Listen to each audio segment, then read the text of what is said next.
Hola mis babies, ¿cómo estáis? Bienvenidos un día más a mi canal, espero que estéis todos súper bien, yo estoy muy feliz de teneros un día más aquí conmigo. Bueno chicos, el caso que os voy a contar hoy, el caso de la familia Beledris, es francés, ¿ok? O sea, a veces me cuesta hablar mi propio idioma, el francés no está entre ellos, así que me vais a perdonar, tengo abierta la pestañita del Google Translator porque, o sea, es que no me niego, o sea, es que el francés, muchas me habéis dicho a veces, Marta, pues te ayudo con la pronunciación, o sea, es que no, o sea, es que no puc. Me cuesta muchísimo, aparte que no es un idioma que yo quiero aprender, la verdad, que nunca está mal aprender cosas, pero es que el francés, o sea, como que es una cosa que no. Bueno, en fin, que me lío. Vais a flipar con este caso. Cómo una familia fue capaz de llegar hasta este extremo, de verdad que vais a alucinar. Es cierto que no es el típico caso que yo suelo contar en el canal, pero quedaros porque os vais a quedar alucinados si es que no lo conocéis ya. Es un caso que encajaría perfecto en mi podcast. Tengo un podcast que ya se ha terminado la temporada, no sé si va a haber una segunda temporada y no es hype real, es que no lo sé, pero bueno, un poco de promoción, cariño, y pues encajaría perfecto, solamente digo eso, así que saca tú tus propias conclusiones. Así que no me voy a enrollar mucho más, solo decirte que si te gusta mi contenido, pues agradece un like, suscribirte y esas cosas, y decirte que si me sigues en todas las redes sociales, pues no te perderás cosas que también hago bastante chulas. Ahora sí que sí, no me enrollo más y comenzamos.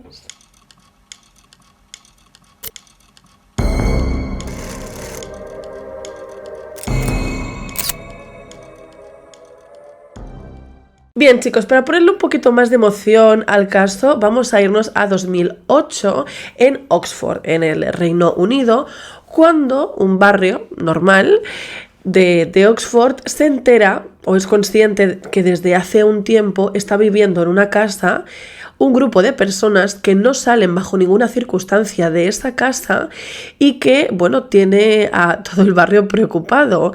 Tanto es así que hay algunas personas que se apiadan de ese grupo de personas, se acercan y les dejan comida en la puerta, en bolsas. Y la gente que está dentro de esa casa comienza a hacer ruidos guturales como si fueran animales para espantarlos. Como que no quieren ni siquiera que les dejen comida a la gente.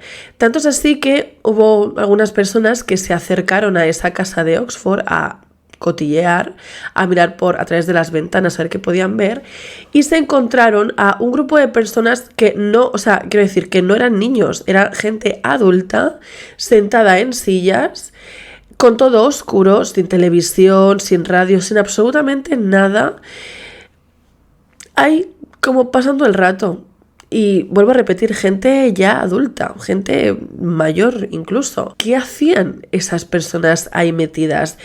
¿Tenían miedo? ¿Y si tenían miedo, a qué le tenían miedo? Bueno, para meterle aún todavía más intriga a este caso, te voy a decir que esas personas que estaban metidas en esa casa de Oxford eran parte de la familia Beledris, y esta familia proviene, por cierto, de la nobleza del siglo XVII.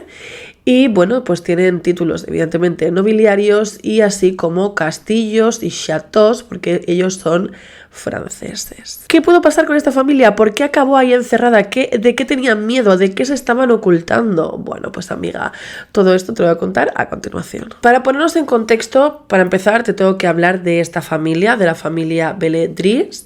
Vuelvo a repetir, probablemente los nombres los estaré diciendo fatal, pero pido perdón. Y bueno, para ponernos en contexto, os tengo que explicar que esta familia pues vivía en París, y vamos a comenzar hablando en 1999 porque es cuando empieza a suceder todas las cosas. Bien, esta familia está estructurada de la siguiente forma. La matriarca es Guillemette, quien tuvo 3 hijos con su marido, pero el marido pues hace un tiempo ya perdió la vida, y como te puedes imaginar, viniendo de una familia con títulos nobiliarios, pues evidentemente aquí había mucho dinero y el padre les dejó una herencia muy sustanciosa. ¿Qué pasa cuando un padre con este tipo de herencias pierde la vida y deja pues esas herencias por ahí pululando? Bueno, pues que hay problemas con los hijos y todo eso. Pero esto lo veremos más adelante. La cosa es que Guillemette, como os digo, tuvo 3 hijos. El primero era Charles Henry. Después vendría Ghislaine, que es muy importante en esta historia, y luego vendría Philip. Bueno, realmente Philip creo que es el mayor. Vamos a comenzar con Ghislaine porque es la más importante de esta historia. Ella se casó con Jean Marchand y tuvieron 2 hijos, como estáis viendo, François y Guillemette. Algo fundamental que también tenéis que saber es que Ghislaine tenía una academia. Después tenemos a Henry, quien estaba casado con Christine, y ellos tuvieron 3 hijos, quienes eran Diana, Amaury y Guillaume. Eso. Entonces, Charles, que sería el siguiente hermano, que estaba casado con Christine y todo esto, él era ginecólogo y tenía, pues su consulta, y además estaba haciendo sus pinitos en política. Y por último tenemos al tercer hermano, que es Josep, quien estaba casado con Brigitte, y él ya era jubilado, pero era un ejecutivo de Shell Oil. Bien, ahora que ya os he explicado quiénes son cada uno de estos familiares, os tengo que decir que, como ya os he contado, esta familia tenía mucho dinero, aunque ya estáis viendo que tenían trabajos normales.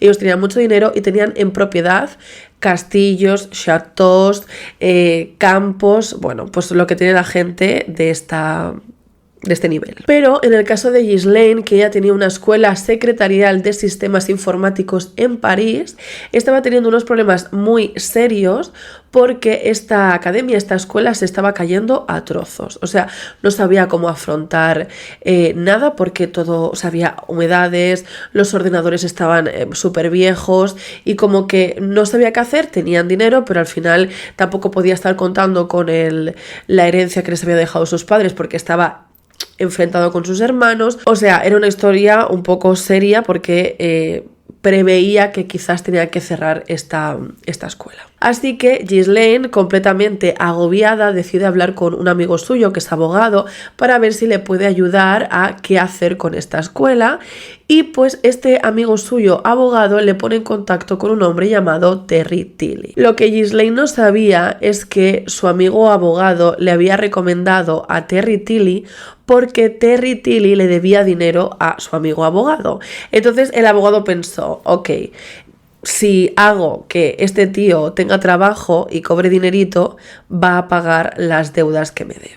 O sea, que no le recomendó a este tío, a Ghislaine, porque él pensara que fuera una persona extraordinaria, ni mucho menos. Con todo esto va pasando el tiempo y realmente Terry Tilly pues consigue sacar a flote esta academia, consigue que las cosas vayan mejorando y además de eso consigue hacerse amigo de Ghislaine. Y es que Ghislaine se quedó completamente impresionada pues cómo este hombre fue capaz de solucionarlo todo, y además se dio cuenta que Terry Tilly era un hombre con el que podías hablar, o sea, que te escuchaba muy bien, ¿no? La típica persona que tú sentías que te estaba escuchando de verdad.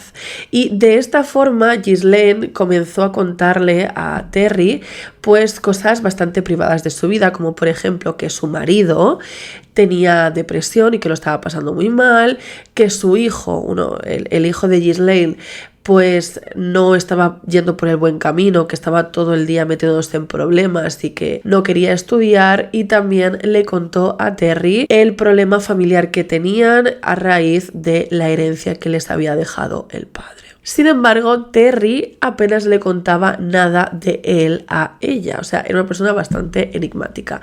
Y lo poco que contaba realmente era bastante impresionante, o sea, como os he dicho, Terry sabía de absolutamente todo. De esta forma, Terry acabó siendo el consejero de Ghislaine.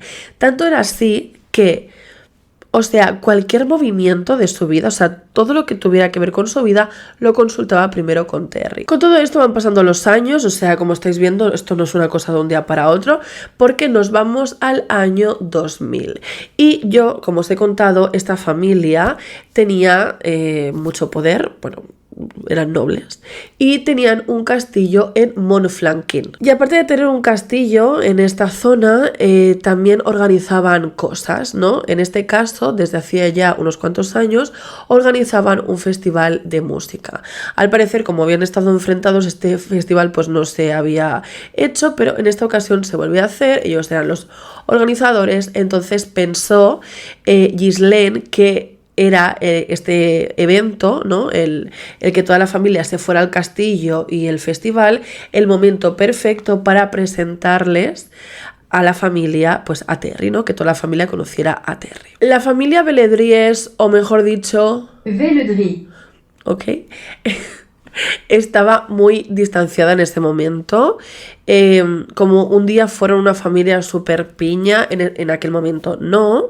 Y claro, todos estaban un poco pensando, a ver a quién nos va a meter ahora en el castillo, pues nuestra pariente Ghislaine. Entonces estaban todos como un poco en plan, a ver quién es esta persona, pero enseguida se dieron cuenta que Terry era un hombre muy agradable, un hombre que tenía muy buena conversación y que algo muy curioso es que con cada uno de ellos, con cada uno de los hermanos, tenía conversaciones muy buenas. Quiero decir, con Charles podía hablar perfectamente de política, ya que él estaba comenzando con el tema de política. Con Philip hablaba pues sobre ingenierías y cosas así. O sea, como que con cada uno de ellos tenía conversaciones muy interesantes, hasta tal punto que incluso se ganó la confianza de Guillemette, de la matriarca. De esta forma, durante un fin de semana, una cosa así, unos cuantos días, Terry estuvo dentro del castillo, pero después pues iba y venía de vez en cuando.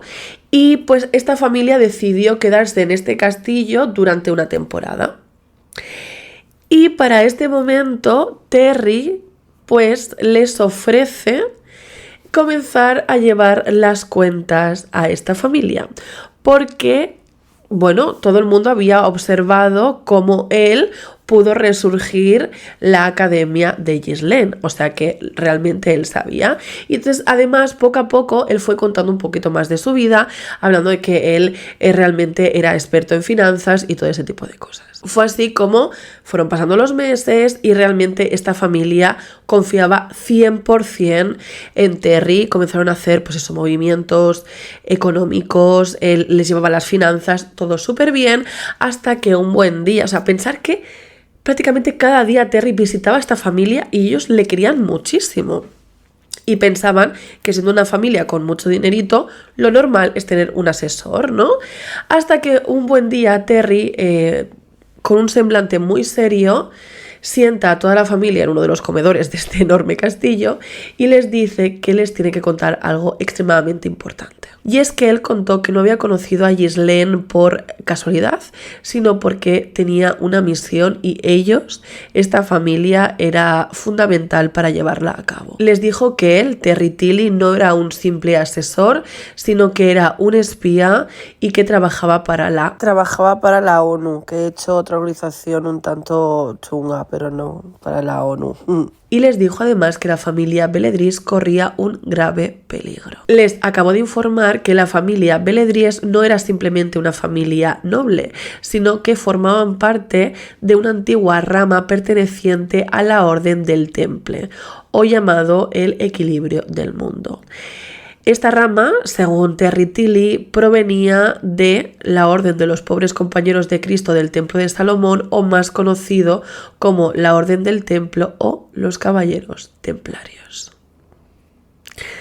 Básicamente les estaba diciendo que la familia Beledries no era una simple familia noble, sino que provenían directamente de los compañeros o de los caballeros que cuidaron a Cristo y que por eso tenían o estaban en la mira de las organizaciones secretas más importantes del mundo. Y como te puedes imaginar, Terry Tilly estaba ahí para ayudarles. Con esto que te acabo de decir, yo sé que muchos de vosotros estaríais en plan de ¿qué me estás contando, Mari Carmen? Yo lo entiendo perfectamente, pero no sé cómo lo hizo. Yo creo que es como poco a poco, muy poco a poco, siendo bueno y honesto durante mucho tiempo. Después le soltó esta parte, lo supo hacer muy bien porque lo hizo poco a poco, hasta que realmente pues prácticamente todos los miembros de esta familia le creyeron. Pero el único que no creía en todo lo que estaba contando Terry Tilly era Jean Marchand.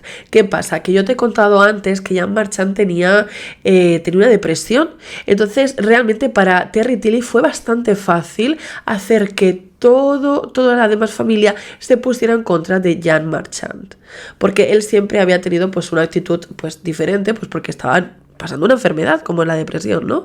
Entonces hizo que toda la familia se pusiera en contra, en plan, tú no nos crees, tú no crees que nosotros vengamos de los templarios, tú no crees que hay unas organizaciones secretas que quieren que la familia sea destruida, así que tú también formas parte de estas organizaciones. O sea, muy fuerte todo esto. Pensar que cuando te estoy diciendo toda la familia se puso en contra, los propios hijos de este hombre se pusieron en contra, aparte de su mujer, evidentemente que Ghislaine era la que estaba más a topísimo con Terry Tilly. Entonces, aparte de echarle, o sea, literalmente le echaron porque mientras tanto esta familia estaba viviendo en el castillo de Montflanquin, que por cierto, creo que tampoco se dice así. Montflanquin. Vale. Entonces, ellos estaban en este castillo y delante de Jean Marchand hicieron un ritual de deshonra que consistía en tirar un guante y un ramo de flores secas como para deshonrarle, como decirle, a partir de aquí te puedes pirar y te vuelves solito a París. Y pues este hombre se tuvo que volver evidentemente solo a París y una vez llegó a su residencia se dio cuenta de que las cuentas familiares estaban completamente vacías porque Terry Tilly había pedido a la familia Beledrís que hiciera pues unos movimientos bancarios a favor de él, ¿no? Y de varias personas que querían ayudarles a esta familia a que no fueran destruidos por diferentes organizaciones secretas. O sea, fortísimo. Y es que resulta que Terry Tilly convenció a esta familia de donar todo su dinero a una organización que se llamaba Blue Light Foundation, o sea, Fundación de la Luz Azul, para ayudarles. O sea, esta organización era buena y las otras evidentemente eran malas. Además, el jefe de esta organización buena, la de Blue Light Foundation, se llamaba Jacques González y quedaros con este nombre porque es fundamental en esta historia también. Yo sé que para este momento estás absolutamente flipando con lo que te acabo de contar, pero amiga, o sea, es que esto es el principio. Resulta que en 2003, o sea, vuelvo a repetir, todo esto comenzó en el año 2000. 3 años llevaban con todo esto, ¿vale? En el año 2003 resulta que como esta familia tenía diferentes casas por toda Francia y otros sitios, pues Terry Tilly piensa que tienen que salir de Francia pues porque corren peligro. Y entonces se van a una casa en Talait. En esta otra localidad, que también pues tenían su casita, Terry Tilly les obligó a vivir sin relojes, sin televisión y sin radio. De esta forma hacía que no fueran conscientes del tiempo que pasaba, no se distraían, o sea, no distraían su mente en nada más que en la operación que estaban viviendo, o sea, el momento tan convulso que estaban viviendo porque, según ellos, diferentes organizaciones querían acabar con esta familia. Entonces, de esta forma, como estaban todo el rato dándole vueltas a la cabeza, estaban histéricos a cada minuto. Cada cosa que pasaba era un mundo para ellos. Por aquel momento ya había personas que se enteraron de que esta familia, porque como te puedes imaginar, es una familia noble, una familia que además, antes de todo esto, era una familia que sí, evidentemente, pues es una familia noble, pero que tenían sus trabajos, sus vecinos, sus amigos. De esta forma, pues desaparecieron y claro, había rumores de ¿dónde está esta familia? ¿Qué les ha pasado? Se han vuelto tarumbas, ¿no? Pero además, Jean Marchand, o sea, el ex marido ya de Ghislaine, que había sido repudiado de esta familia, fue a la policía y sobre todo a la prensa a contar lo que estaba pasando. Por parte de la policía les dijeron, sí, entendemos lo que está pasando, pero no podemos hacer nada. O sea, es tu palabra contra la de una familia. Son adultos. Si ellos quieren estar encerrados, pues vale. Y para aquel momento sí que es verdad que la prensa comenzó a hacerse un poco de eco de todo esto, pero todavía no salía mucha historia. Y esta familia, los Beledrís, o como le quieras llamar, fueron conocidos por la prensa como los reclusos de Montflanquin. Pero es que lo fuerte es que Terry Tilly supo perfectamente utilizar esto contra o para seguir con toda esta locura colectiva.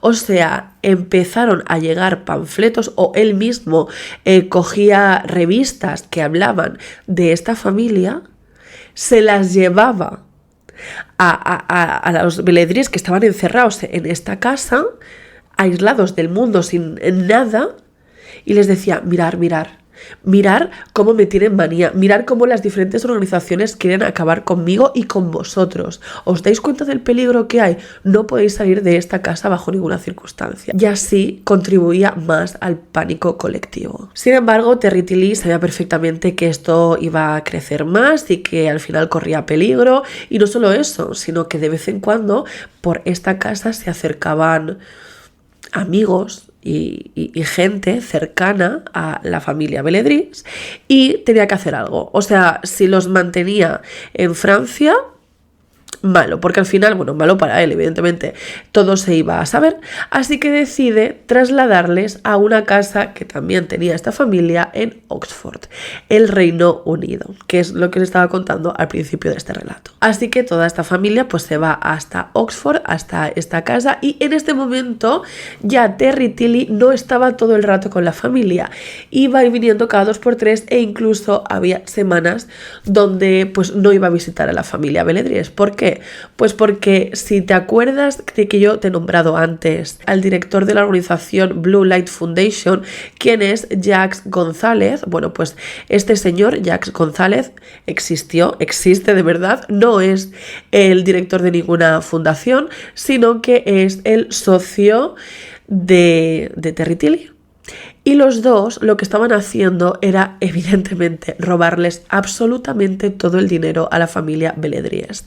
Se calcula que robaron más de 5 millones de euros y pues ellos se lo iban gastando, comprándose casas, viviendo la vida padre, sus lujitos y ese tipo de cosas. Cabe aclarar que toda esta histeria colectiva fue obra de Terry Tilly, quien durante todos estos años lo que estuvo haciendo también para acabar de convencer a la familia fue que cuando él le comenzó a decir a esta familia que una organización secreta o que varias organizaciones secretas querían acabar con esta familia porque provenían de los templarios, pues resulta que, por ejemplo, ¿os acordáis de que uno de los hermanos tenía una clínica ginecológica? Bueno, pues de repente esta clínica se inunda. A uno de los hijos de Ghislaine, en el castillo este principal donde estuvieron, baja al sótano y de repente en la oscuridad alguien le pega. Imagínate quién es. Y pues cosas así. O sea, este tipo de cosas, como que entre que él había sido una persona como muy buena con todos ellos, había sido diligente con ellos y les había hecho un montón de favores y ahora comenzaba a contarles todo esto diciendo no, esto no es casualidad, es que yo os voy a salvar.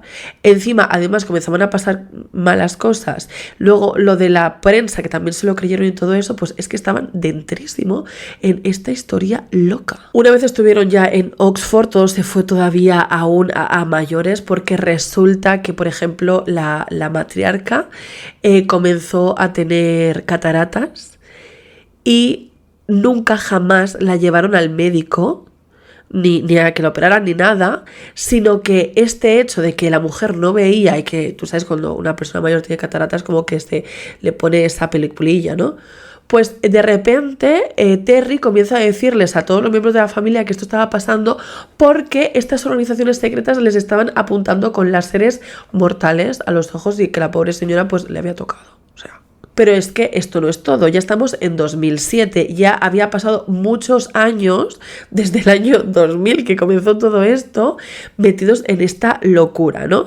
¿Qué pasa? Que Terry comienza entonces a inventarse más cosas para tener a la familia, seguir teniéndola ahí encerrada. Entonces le dice a Christine, que Christine es la mujer de Charles Henry, o sea, el ginecólogo, que tenía que ir a Bruselas, donde tendría que ir a recoger un tesoro depositado en una cuenta bancaria, porque ella había sido elegida y tenía la misión de traerlo. Esta señora se fue para Bruselas sin saber dónde estaba este tesoro, sin saber nada de una cuenta bancaria, se fue a Bruselas. Es que yo me imagino esta mujer montada en el tren o lo que fuera, ahí pensando, ¿y dónde estará? ¿Y dónde estará el tesoro? Claro, se dio una vuelta por Bruselas y se volvió porque no sabía dónde estaba nada. Pero es que Terry Tilly le había convencido de que ella era una elegida por una misteriosa red de grandes personalidades a nivel internacional y la cabeza de la cual era pues el su socio, Jacques González. Esta organización, por cierto, estaba dirigida por gente tan importante como, por ejemplo, el rey de España en aquellos años, Juan Carlos I. Si lo tiene que organizar ese señor, vamos listos. Y pues como te estaba diciendo, Christine se volvió de esta aventura en Bruselas porque evidentemente no tenía ni idea dónde buscar, ni la cuenta bancaria, ni nada de eso. ¿Y qué hizo Terry Tilly cuando la vio llegar otra vez por la puerta? Comenzar a decir que si no lo había encontrado es porque ella se había quedado con el tesoro y que era una más de esta organización que quería acabar con la familia Beledries. Y evidentemente pues con el templo, los templarios y todo eso. Y en ese momento lo que hicieron toda la familia fue atarla y comenzar a... O sea, al principio lo que la hicieron es atarla y dejarla como en una esquina y no dejarla dormir. Cada vez que se dormía pues le daban golpes o le apretaban en las orejas y cosas así. O luego Terry le decía, bueno, tienes dos opciones. O bebes agua, porque la dejaban días sin comer. O bebes agua o vas al lavabo. Si bebes agua, durante 4 días no puedes ir al lavabo. Y cosas así. Pero es que llegó hasta el extremo que Terry Tilly le hizo daño. Y mucho. Pero todo esto que os acabo de contar hizo que alguien por fin de esta familia despertara y se diera cuenta de que lo que estaban haciendo era algo realmente terrible. Y este era Philippe, uno de los 3 hermanos de la matriarca, la que estaba casado con Brigitte, y pues él se dio cuenta de que esto no podía ser, que lo que estaban haciendo con Christine no era normal y que ya esto se les había ido de las manos. Así que se escapó de esta casa de Oxford, no sin antes tener una pelea con Terry Tilly porque él no le quería dejar escapar. Tuvieron una pelea y finalmente Philippe se pudo marchar, no sé cómo, porque no tenía ningún tipo de bien, o sea, no tenía dinero en aquel momento, pero pudo llegar desde Oxford hasta París, ponerse en contacto de nuevo con su ex cuñado, con Jean Marchand, quien él estaba a topísimo con la prensa, con la policía, pero la policía estaba de manos cruzadas porque no podía hacer nada, o sea, necesitaban el testimonio de una persona que estuviera ahí metida. Se ve que el testimonio de Jean Marchand no era suficiente. Y también se pusieron en contacto con Daniel Picotin, abogado especializado en sectas, para tratar de sacarles de ahí. En marzo de 2008, Christine ya no pudo más también y consiguió salir en un momento en que la familia no le estaba haciendo daño, y consiguió salir de ahí y volver también a París, y después sus hijos. La que seguía realmente en esa casa paniqueando desde el primer momento era Ghislaine. Y pues con varios miembros fuera de los tentáculos de Terry Tilly, pues entonces la policía sí que pudo hacer algo. Además, la policía británica también decidió colaborar y intervinieron el teléfono de la residencia de Oxford, y de esta forma se enteraron de que Tilly estaba pensando en viajar a Suiza. Estaba hablando con un colega porque Terry estaba comenzando a olerse la tostada y decía, wow, Pepi, me van a atrapar en breves, así que mejor me piro. Lo que pasa que no sabía que tenían el teléfono pinchado. Así que tras una orden internacional de arresto contra este señor, pues pudieron arrestarlo el 21 de octubre en Zúrich. La familia Beledries, o buena parte de esta familia, seguía bajo el influjo de este hombre, y después de 8 años, iba a costar mucho que ellos volvieran a tener una vida completamente normal. Comenzó entonces, por su parte, un proceso terapéutico muy duro, que por cierto, ya os lo cuento porque lo tengo aquí.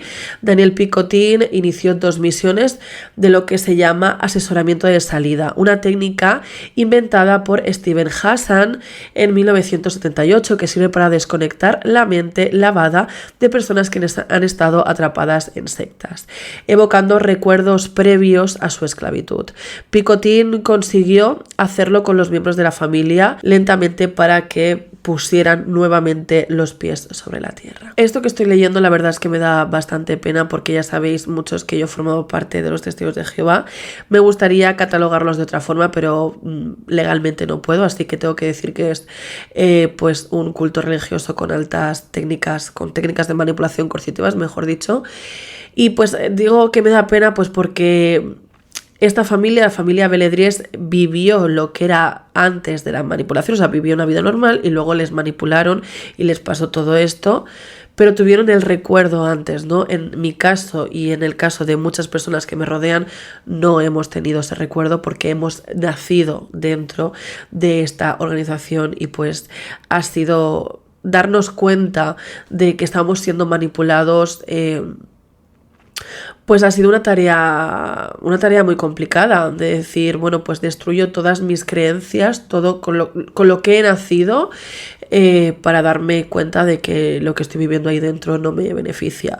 En mi caso te diré que ya no solamente era porque creía que era una secta, sino porque no me estaba haciendo feliz. Sabía que yo no era feliz ahí dentro. Entonces hubo un momento que me planteé, prefiero no tener la salvación eterna, prefiero no agradar a Jehová, ¿no? A nuestro Dios, antes de volverme loca y ponerme enferma, porque al final cuando estás tan mal somatizas el mal en tu cuerpo, evidentemente. Ahora vamos a hablar de la condena y todo eso, pero me gustaría sobre todo que empatizarais con estas personas que sí, evidentemente esto es una absoluta locura, pero por favor empatizar porque estas cosas, o sea, es que le puede pasar a todo el mundo. Nunca sabes en qué momento vital puedes estar débil o lo que sea que te lleve a esta situación, ¿no? El juicio contra Terry Tilley fue en Burdeos el 4 de octubre de 2012. Él decía que no había lavado el cerebro a nadie, que estaba completamente tranquilo, pero la prensa internacional ya le llamó el gurú de Montflanquín y de hecho la prensa expuso que había manipulado a varias generaciones de los Beledries y que había estafado 5 millones de euros a los aristócratas. Y aparte de la condena que te voy a contar ahora, tenían que devolver esos 5 millones de euros a la familia, pero de esos 5 millones tan solo quedaban $220.000. Todo lo demás se sospecha que, aparte de habérselo fundido, está en las Islas Caimán, o sea, está en un paraíso fiscal. Entonces, el 13 de noviembre de 2012, Terry Tilley y su cómplice Jack González fueron declarados culpables de todo lo que hicieron. En este caso, Terry Tilley, 8 años de condena y González a 4. O sea, me parece súper poco para todo lo que hicieron durante 8 años. El abogado de Terry Tilley, quien es Alexandre Novion, criticó la sentencia diciendo que le parecía absolutamente dura y que pues que se había pasado, que el juez se había pasado. A ver, chiqui. Y además dijo que estaba dispuesto a llevar el caso al Tribunal Europeo de los Derechos Humanos. Y el Tribunal Europeo de los Derechos Humanos le dijo a este abogado que te vaya bien la vida. O sea, es que el tiempo que ha pasado Terry Tilley bajo condena nunca ha podido estar demasiado tiempo con los mismos presos por miedo a que este señor les manipule. O sea, este señor, Terry Tilley, tiene que estar rotando de compañeros cada 2x3 porque tiene la capacidad, o sea, es que me parece como, no sé si un superpoder, pero un superpoder, pero por la parte de los villanos, ¿sabes? O sea, que tiene unas capacidades muy fuertes, aparte que se le hizo, evidentemente, un examen psicológico y se demostró que este hombre estaba en sus plenas facultades, que era una persona extremadamente inteligente y que tenía una memoria prodigiosa. Por eso nunca le pillaban en las mentiras, porque él se acordaba de todo lo que les había dicho a esta familia. Terry Tilley, además, en la cárcel no ha querido hablar con nadie de su familia porque es que resulta que una de las mentiras que él dijo es que su padre era una persona como en plan del ejército, de no sé cuánto, y su madre era campeona de patinaje. Y en el juicio, los padres de Terry Tilley fueron a desmentir que ellos eran estos trabajos, eran personas completamente normales y pues Terry Tilley nunca ha querido ver a sus padres porque según él sus padres están mintiendo. Y pues hasta aquí el caso, chicos, o sea, decirme qué es lo que os parece, me parece tan surrealista. Es surrealista, pero a la vez puedo llegar a entenderlo, ¿sabéis? Dejadme en los comentarios qué es lo que pensáis acerca de todo esto. Yo, o sea, de verdad, me ha encantado investigar este caso, me parece una absoluta locura. Y pues nada, eso, os leo en los comentarios. Muchísimas gracias por el apoyo como siempre. Nos vemos en el próximo vídeo y ya sabéis que es como vuestra cara.